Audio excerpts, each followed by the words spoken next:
Hi ನಮಸ್ತೆ ಸ್ನೇಹಿತರೆ, ನಾವಿರೋದೀಗ ಎರಡನೇ ಮಹಾಯುದ್ಧದಲ್ಲಿ. ಈ ಯುದ್ಧ ಸರಾಗವಾಗಿಯೇ ನಡೀತಾ ಇರುತ್ತೆ, ಆದರೆ ಸೋಲಿನ ಹಂತಕ್ಕೆ ಬಂದಿರುತ್ತದೆ.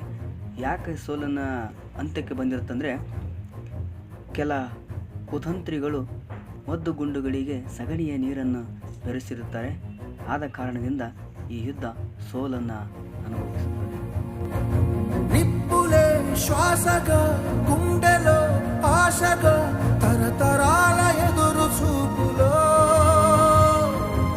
ఆవిరైన నీ కన్నీళ్ళు ఆనవాళ్ళు ఈ సంకెళ్ళు. రాజ్యమా ఉనికి పడు